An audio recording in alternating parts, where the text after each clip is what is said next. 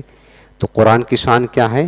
قرآن کی شان 2 مرتبہ نازل ہوا ہے، ایک تو ایک بارگی نازل ہوا ہے لوح محفوظ سے آسمان دنیا پر، دوسرا قرآن کا نزول آسمان دنیا سے قلب محمد صلی اللہ علیہ وسلم پر 23 برس کے عرصے میں جبرائیل علیہ السلام لے کر کے آتے رہے۔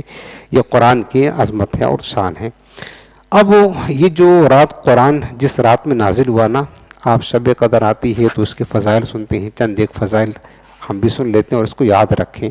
اور اس رات کی بڑی اہمیت ہے، جس رات میں قرآن نازل ہوا ہے شب قدر میں لوح محفوظ سے آسمان دنیا پر، اس رات کی بڑی قدر ہے، بڑی شرافت ہے، بڑی عظمت ہے۔ یہاں تک کہ یہ جو رات ہے نا شب قدر کی، اس کو شب قدر اس لیے کہتے ہیں کہ اس شب میں سال بھر کے احکام نافذ کیے جاتے ہیں اور فرشتوں کو سال بھر کے کاموں اور خدمات پر مامور کیا جاتا ہے۔ اور یہ بھی کہا گیا ہے کہ اس رات کی دیگر راتوں پر شرافت اور قدر کے باعث اس کو شب قدر کہتے ہیں۔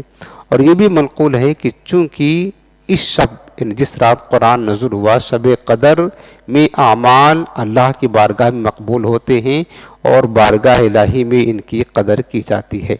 بلکہ حدیث پاک میں ہے، بخاری شریف کتاب الایمان، حضرت ابو ہریرہ رضی اللہ عنہ سے روایت ہے کہ حضور نبی کریم علیہ السلام نے ارشاد فرمایا کہ جس نے اس رات یعنی شب قدر کو ایمان و اخلاص کے ساتھ شب بیداری کر کے اللہ کی عبادت کی تو اللہ تعالیٰ اس کے تمام پچھلے گناہوں کو بخش دیتا ہے۔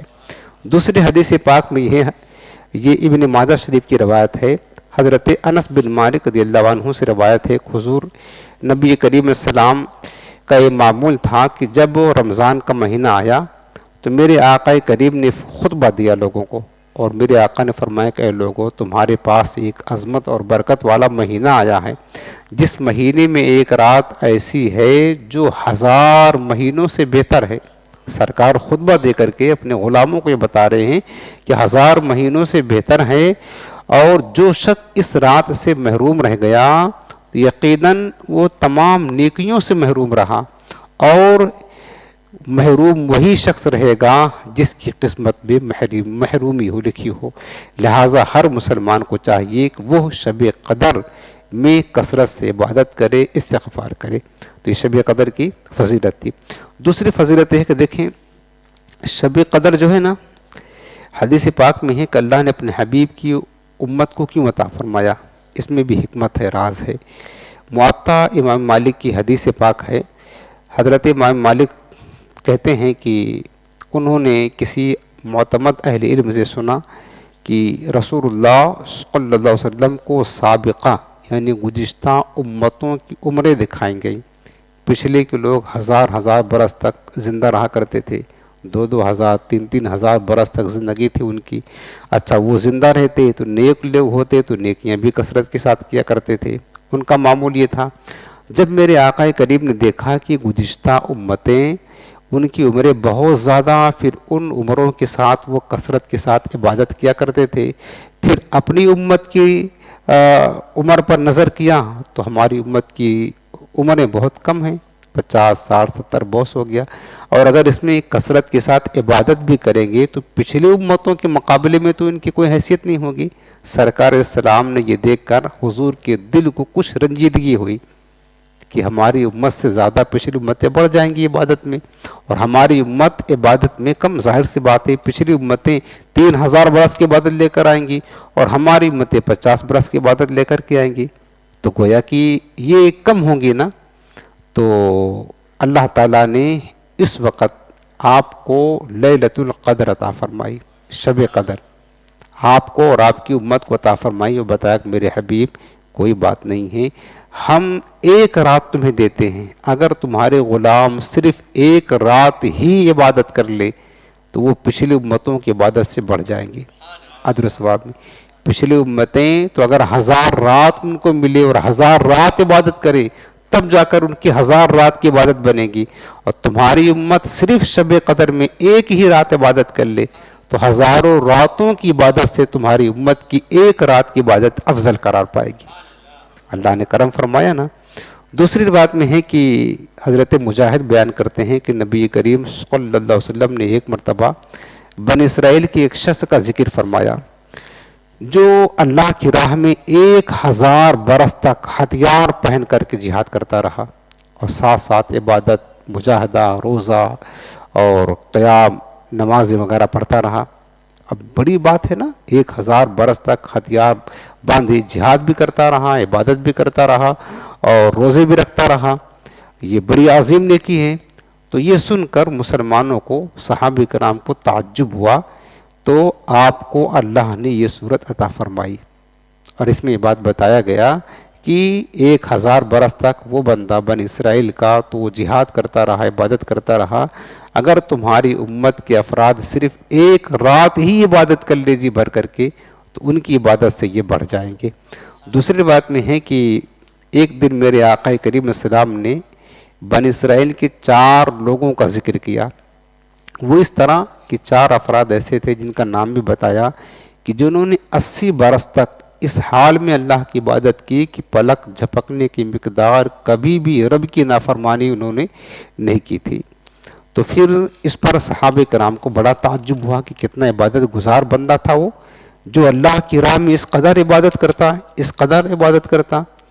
تو یہ تعجب کر ہی رہے تھے نا کہ حضرت جبریل امین علیہ السلام تشریف لائے اور کہا کہ یا رسول اللہ، آپ کی امت کو اس پر تعجب ہے کہ ان لوگوں نے 80 برس عبادت کی کہ پلک جھپکنے کی مقدار بھی کوئی نافرمانی نہ کی، اللہ تعالیٰ نے اس سے بہتر چیز آپ کی امت کو عطا فرمائی ہے۔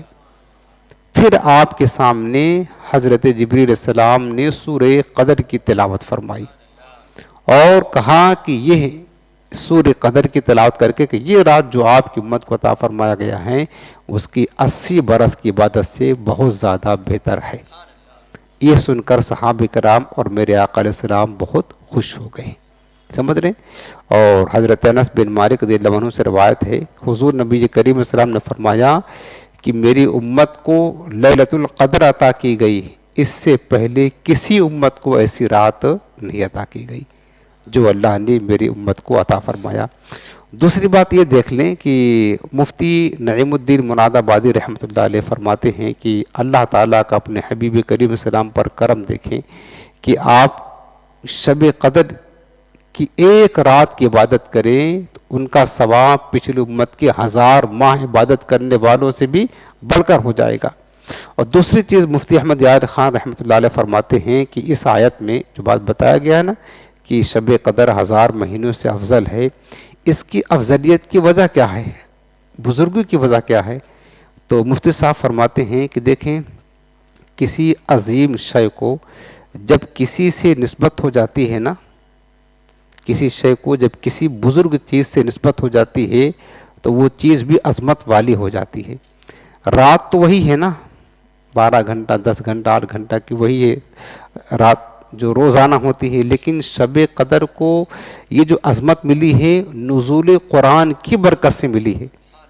روزانہ وہ آتی ہے وہ رات، لیکن وہ رات جس رات قرآن نازل ہوا ہے، گھنٹہ بھی وہی ہے، منٹ بھی وہی ہے، وقت بھی وہی ہے، چونکہ اس رات میں قرآن نازل ہوا ہے، اس رات کو قرآن کے نزول سے نسبت ہو گئی، لہذا جب ایک رات کو قرآن سے نسبت ہو جائے تو وہ رات 1000 مہینوں سے بڑھ جائے، اس رات میں عبادت کرنا 1000 مہینوں کی سے بڑھ کر عبادت میں شامل ہو جائے، تو جب وہ ایک رات کو یہ شرف حاصل ہے، تو اگر کوئی بندے مومن کو صاحب قرآن سے نسبت ہو جائے، سچی نسبت ہو جائے، اس کا بھی مقام بہت بلند ہو جاتا ہے۔ آپ کو بتایا تھا میں نے اصحاب کہف کا کتا تھا، کتا حرام جانور ہوتا ہے، ناپاک، لیکن نسبت بنی اسرائیل کے اولیاء سے ہو گئی، اس کا مقام کیا ہو گیا؟ اس کا مقام یہ ہو گیا کہ اللہ نے عزت کے ساتھ اپنے قرآن میں اس کو ذکر فرمایا اور وہ کتا انسانی شکل میں جنت میں جائے گا. نسبت سے یہ چیزیں ممتاز ہوا کرتی ہیں، یاد رکھنا نسبت کی بڑی عظمت ہوا کرتی ہے. اب آپ دیکھیں کہ قرآن عظیم دیگر کتابوں سے بھی افضل ہے اس مناسبت سے کہ جو قرآن کو عزت ملی ہے، اور قرآن جس رات نازل ہوا شب قدر میں وہ عزت ملی ہے. اور بھی کتابیں نازل ہوئی، انجیل، توریت، زبور، وہ بھی تو کسی نہ کسی دن، کسی وقت میں نازل ہوئی، لیکن وہ عزت، وہ شرافت اس دن کو یا اس وقت کو نہ ملی جو قرآن کے نزول والے وقت کو ملی ہے. تو اس سے کیا پتہ چلا کہ عزت عظمتیں بڑی ہوتی ہیں. لہٰذا ہمیں بھی چاہیے کہ ہم بزرگ چیزوں کی طرف اپنے آپ کو منسوب کریں. تو یہ شب قدر کی کچھ فضیلتیں تھیں. اب دوسری بات یہ بتانا آپ کو کہ شب قدر وہ تو اس امت سے لیے اس کو مخفی رکھا گیا ہے، پوشیدہ رکھا گیا ہے. شب قدر کو پوشیدہ رکھنے میں علماء نے راز بیان فرمایا ہے. کیوں پوشیدہ رکھا گیا؟ حدیث پاک میں ہیں، بخاری شریف کی روایت میں حضرت عبادہ بن صامت رضی اللہ عنہ بیان کرتے ہیں کہ رسول اللہ صلی اللہ علیہ وسلم باہر تشریف لائے تاکہ شب قدر کے بارے میں لوگوں کو خبر دیں. یہ پہلے پوشیدہ نہیں تھی، سرکار باہر نکلے تھے لوگوں کو بتانے کے لیے کہ لوگوں شب قدر فلاں تاریخ کو ہے. حدیث پاک میں بخاری شریف کی کہ سرکار کو تو معلوم تھا، میرے آقا نکلے تھے بتانے کے لیے لوگوں اس کی عزت کرو، یہ شب قدر ہے فلاں تاریخ کو فلاں رات میں. تو میرے آقا جب وہاں تشریف لائے دیکھا کہ دو مسلمان آپس میں لڑ رہے تھے. سرکار کھڑے ہو گئے اور فرمانے لگے میں تو تمہیں نکلا تھا باہر اس لیے تاکہ بتاؤں کہ شب قدر فلاں تاریخ کو ہے، اور دو فلاں آدمی لڑ پڑے تو اللہ تعالیٰ نے ان کی لڑائی کی وجہ سے شب قدر کو پوشیدہ کر دیا ہے. اب دیکھیں ایک مسلمان کی لڑائی کتنا خطرناک ہے، اب قیامت تک پوشیدہ رہے گی. اور اچھا اس میں اللہ کا راز ہے، حقیقت میں یہ ایک سبب بنا، باقی راز تو اللہ تعالیٰ کا. حضور نے کیا فرمایا کہ میں تو خبر دینے کے لیے آیا تھا کہ شب قدر کب ہے، لیکن دو مسلمان لڑے، اللہ نے اس کے تعین کو اٹھا لیا، پوشیدہ کر دیا اس کو. لیکن پھر میرے آقا نے اشارہ فرمایا حدیث پاک میں ہے کہ تمہیں چاہیے کہ 27ویں شب، 29ویں شب اور 25ویں شب، یہ رمضان کی آخری راتوں میں شب قدر کو تلاش کرو. سمجھ رہے؟ اس بات کا میرے آقا نے اشارہ فرمایا. ویسے بھی علماء نے کئی اقوال فرمائے ہیں کہ شب قدر حدیث کی روشنی میں کہ رمضان کی جو طاق راتیں ہیں نا، آخری راتوں میں کسی ایک رات میں شب قدر ہے. لیکن جمہور مفسرین اور علماء کے نزدیک اور خود امام اعظم ابو حنیفہ رحمۃ اللہ علیہ کے نزدیک یہ بات ہے کہ شب قدر 27ویں شب کو ہوتی ہے، رمضان کی 27ویں شب کو ہوتی ہے. لیکن وہ بھی بالکل کنفرم نہیں، یاد رکھنا، یہ علماء نے اپنی اپنی رائے بیان فرمائی ہے. باقی حدیث میں وہی ہے کہ رمضان کی آخری طاق راتوں میں شب قدر تلاش کرنے کا حکم ہمیں دیا گیا ہے.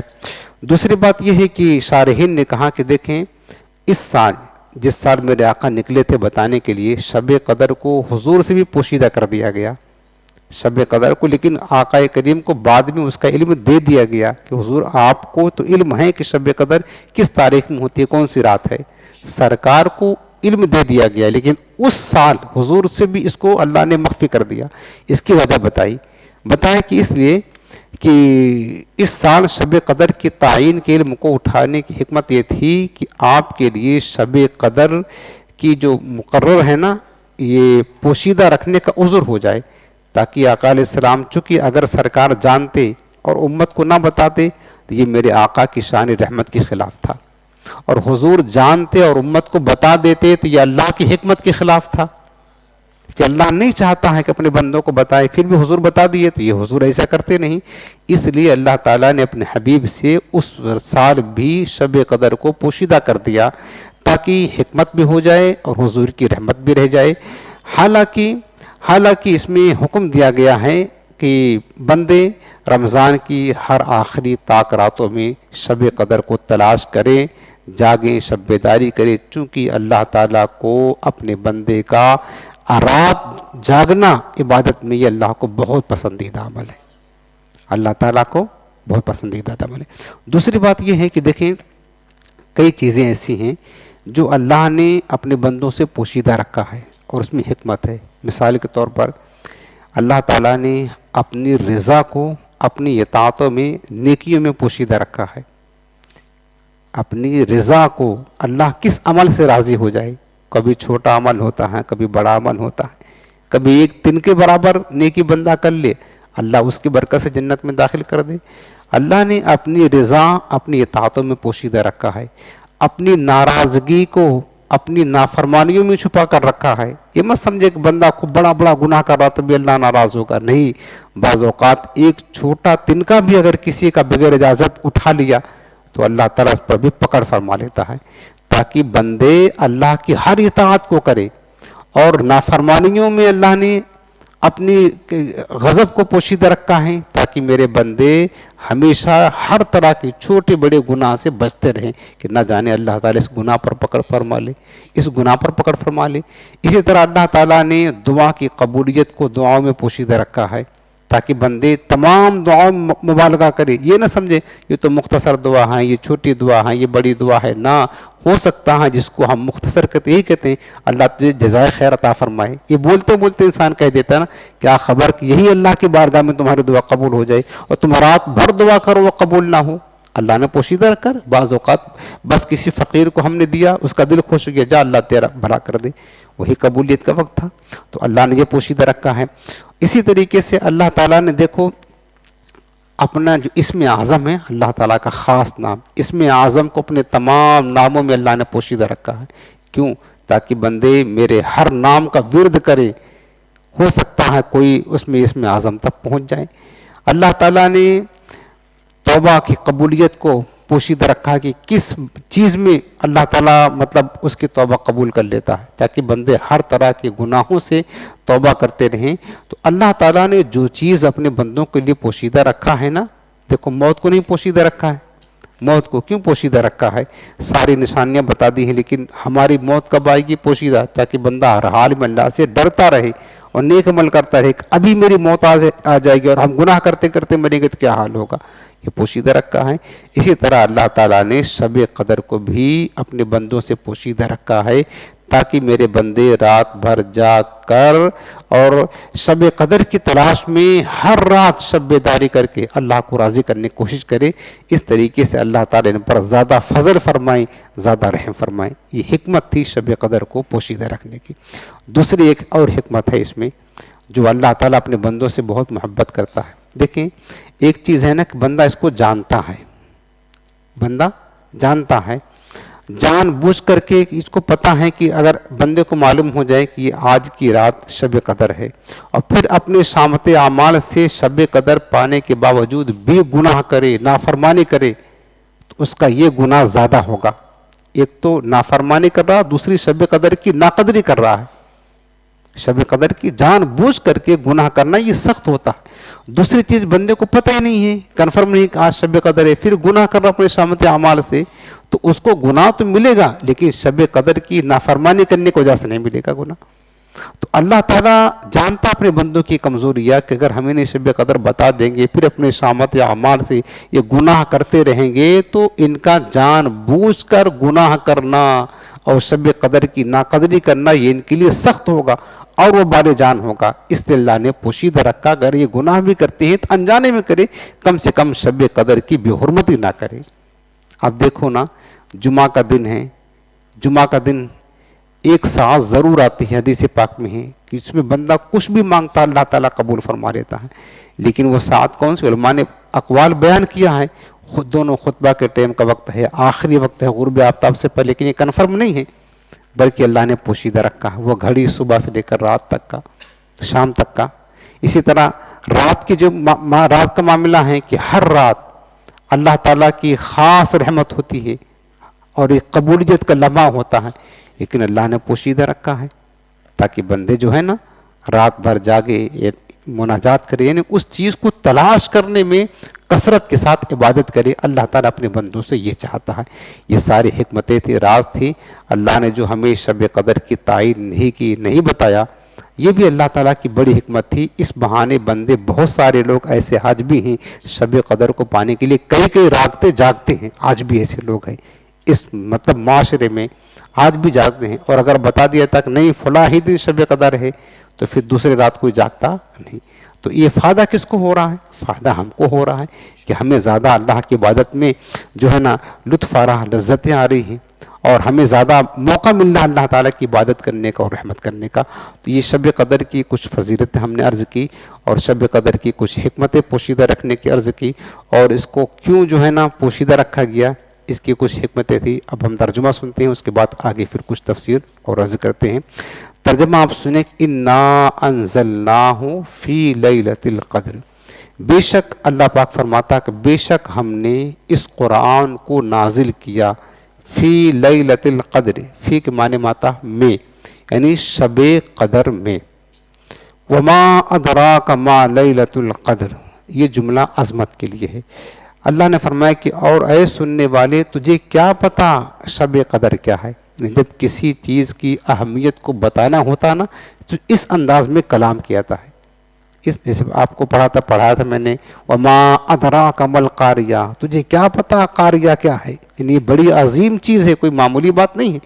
اللہ نے یہاں بھی یہی بات فرمایا, وما ادراک, تجھے کیا پتا ما لیلۃ القدر, شب قدر کیا ہے. یہ انداز قرآن عظیم میں آپ کو کئی جگہ ملے گا. جب یہ انداز آئے کلام کا نا تو سمجھ لینا کہ اللہ تعالیٰ اس کی عظمت اپنے بندوں کے دل میں بٹھانا چاہتا ہے کہ جس چیز کی بات چل رہی ہے نا یہ بڑی عظیم ہے اللہ کی بارگاہ میں, تو اسے ہمیں ہماتن گوش ہو کر کے اس کو سننا چاہیے اور اس کی عظمت اپنے دل میں بٹھانا چاہیے. وما ادراک ما لیلۃ القدر, اور تجھے کیا پتا کہ شب قدر کیا ہے. اب آگے اللہ نے فرمایا کہ تجھے نہیں پتا, ہم بتاتے ہیں. لیلۃ القدر خیر من الف شہر, لیلۃ القدر کہتے ہیں شب قدر. لیلۃ عربی میں رات کو کہتے ہیں, اور قدر کہتے ہیں وہی عزت والی. شب قدر خیر بہتر ہے, من الف شہر, شہر کے معنی مہینہ, الف معنی ہوتا ہزار, من معنی سے. تو فرمایا کہ شب قدر 1000 مہینے سے بہتر ہے. شب قدر 1000 مہینے سے بہتر ہے.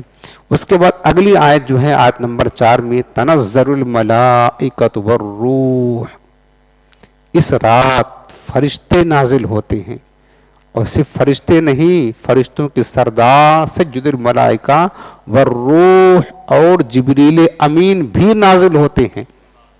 فرشتے بھی نازل ہوتے ہیں اور جبریل بھی نازل ہوتے ہیں, اپنی پوری فوج لے کر کے آتے ہیں زمین پر. فیہا, اس رات, باذن ربہم, اپنے رب کے حکم سے نازل ہوتے ہیں. من کل امر, ہر کام کے لیے. سلام, سلامتی ہے. حتی مطلع الفجر, سراسر فجر تک یہ رات سلامتی اور برکت والی ہوتی ہے. اب یہ شب قدر کی دوسری فضیلت بیان کی گئی کہ اس رات فرشتے جبریل امین علیہ السلام اپنے رب کے حکم سے ہر اس کام کے لیے جو اللہ تعالیٰ نے اس سال کے لیے مقرر فرمایا ہے آسمان سے زمین کی طرف اترتے ہیں. پھر جو بندہ کھڑا ہو, بیٹھا ہو, اللہ کی یاد میں ہو, ذکر میں ہو, یہ فرشتے اس کو سلام کرتے ہیں اور اس کے حق میں دعائے مغفرت کرتے ہیں. اب جو فرشتے نازل ہوتے ہیں نا, تفسیر میں لکھا ہے کہ حضرت کعب الاحبار بیان فرماتے ہیں کہ سدرۃ المنتہا جو حضرت جبریل امین کا آخری مقام ہے, سدرۃ المنتہا کے ساتھ یہ ساتویں آسمان کے اس کنارے پر ہے جو جنت کے قریب ہے سدرہ, اور اس جنت کے نیچے دنیا ہے, اور اس کے اوپر سدرہ کے اوپر جو ہے نا جنت ہے, اور سدرہ کے نیچے دنیا ہے, اور جنت کرسی کے نیچے ہے. اس میں فرشتے ہیں جن کی تعداد کو اللہ کے سوا کوئی نہیں جانتا, اور سدرہ کی ہر شاخ پر فرشتے اللہ تعالیٰ کی عبادت میں لگے ہیں, اور جبریل کا مقام اس کے وسط میں ہے. اللہ تعالیٰ ہر شب قدر میں حضرت جبریل کو حکم دیتا ہے کہ وہ فرشتوں کی فوج لے کر کے زمین پر جائیں, اور ان میں سے ہر فرشتے کو مومنین کے لیے شفقت اور رحمت کے لیے دعا کریں. اور وہ فرشتے پھر آتے ہیں, جیسے ہی غروب ہو جاتا ہے اور رات شروع ہو جاتی ہے, جبریل امین اپنی پوری فوج فرشتوں کے لے کر زمین پر تشریف لاتے ہیں, اور پھر زمین کے ہر حصے پر فرشتے جہاں پر دیکھتے ہیں کہ مسلمان سجدہ کرتے ہیں, قیام کرتے ہیں, ذکر کرتے ہیں, عبادت کرتے ہیں, دعا کرتے ہیں, تو وہاں پر یہ پہنچتے ہیں. لیکن جو برے مقامات ہیں جیسے یہودیوں کا عیسائیوں کا گرجا گھر ہے، آتش کدہ ہے، بت خانہ ہے، گندگی کی جگہ ہے، فرشتے وہاں نہیں جاتے ہیں۔ باقی فرشتے تمام رات مومنین کے لیے دعائیں کرتے ہیں، اور حضرت جبریل امین علیہ السلام ہر مومن سے مصافحہ بھی کرتے ہیں۔ ہاں یہ یاد رکھیں خاص، حضرت جبریل علیہ السلام جو بندے مومن عبادت میں لگا ہوتا ہے اس سے مصافحہ کرتے ہیں، اور اس مصافحہ کی علامت علماء نے یہ لکھی ہے کہ اس وقت ہر مومن کے رونگٹے کھڑے ہو جاتے ہیں، اور اس کا دل بہت نرم ہوتا ہے، اور اس کے آنکھوں سے آنسو بہہ نکلتے ہیں۔ یعنی اگر آپ کو شب قدر میں رونا نصیب ہو جائے تو آپ سمجھ لینا کہ آج ہمیں جبریل امین سے مصافحہ کرنے کی سعادت ملی ہے۔ جیسے اپنا ذکر ہوتا ہے، دعا ہوتی ہے، بندے گڑ گڑا کر روتے ہیں نا، تو سمجھ لیں کہ جبریل نے آپ سے مصافحہ کر لیا ہے، اور آپ کا دل نرم ہوتا ہے، اللہ کی خشیت سے لرزہ ہوتا ہے، ڈرا ہوا ہوتا ہے، آنسو بہتے ہوتے ہیں۔ یہ علامت علماء نے بیان فرمائی ہے کہ فرشتے جبریل امین جس سے مصافحہ کرے اس کا دل نرم ہوتا ہے، اس کی آنکھوں میں آنسو بہتے ہیں، اور کیا کہتے ہیں وہ گریہ وزاری کرتا ہے، اس کے رونگٹے کھڑے ہو جاتے ہیں اللہ کی خشیت سے۔ یہ نشانی ہوتی ہے کہ جبریل نے اس سے مصافحہ کیا ہے۔ اللہ تعالیٰ نے وعدہ فرمایا نا کہ دیکھو بندے مومن اس زمین پر عبادت کرتا ہے، اللہ کی عبادت کتنی پسند ہے، تو اس کے استقبال کے لیے اللہ سجد الملائکہ کو فرشتوں کی فوج کے ساتھ بھیجتا ہے کہ جا کر کے میرے بندوں سے مصافحہ کرو اور دعا کرو۔ حالانکہ فرشتے وہیں بھی دعا کر سکتے ہیں، لیکن استقبال دیکھیں نا۔ اور اللہ نے ایک وعدہ وہ بھی فرمایا ہے کہ جب میرے مومن بندے دنیا کی مشقتوں میں برداشت کر کے آخرت میں آئیں گے اور جنت میں آئیں گے، تو اللہ تعالیٰ ان فرشتوں کو ہمارے پاس وہاں بھی بھیجے گا۔ کیا کرنے کے لیے بھیجے گا؟ وَيَدْخُلُونَ عَلَيْهِم مِّن كُلِّ بَابٍ سَلَامٌ عَلَيْكُمْ۔ اللہ حکم دے گا کہ اے میرے فرشتوں جاؤ دیکھو میرے بندے جنت کے مہمان بنے ہیں، جا کر انہیں سلام کہو۔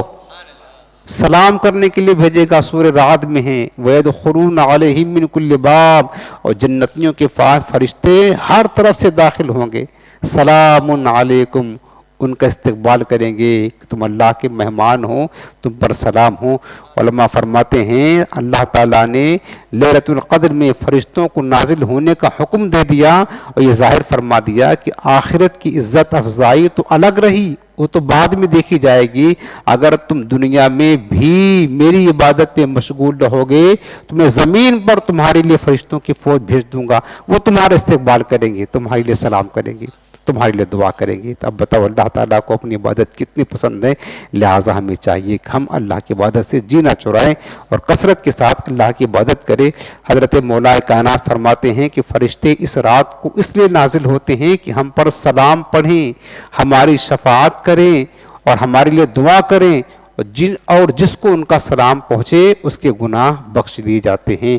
آخری بات تفسیر ابن کثیر میں لکھا ہے، حضرت کعب الاحبار کہتے ہیں کہ جو شخص لیلۃ القدر میں 3 مرتبہ یہ وظیفہ یاد کر لے، شب قدر میں 3 مرتبہ لا الہ الا اللہ پڑھ لیتا ہے، پہلی مرتبہ جب پڑھتا ہے تو اللہ تعالیٰ اس کے تمام گناہ بخش دیتا ہے، دوسری مرتبہ جب لا الہ الا اللہ پڑھ لیتا ہے تو اسے نار جہنم سے آزادی کا پروانہ لکھ دیتا ہے، اور تیسری مرتبہ جب پڑھتا ہے لا الہ الا اللہ، اللہ تعالیٰ اسے جنت میں داخل فرما دیتا ہے۔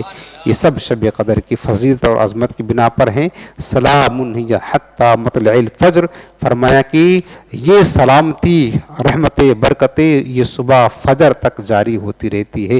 لہٰذا پیارے ان قریب ہی اب 4 مہینے کے بعد شب قدر آئے گی، تو اس فضیلت کو یاد رکھیں اور کثرت کے ساتھ عبادت کرنے کی کوشش کیا کریں۔ اللہ تعالی ہم سب کو عمل کی توفیق عطا فرمائے، اور اس مبارک صورت کی فضائل سے ہم سب کو مالا مال فرمائے۔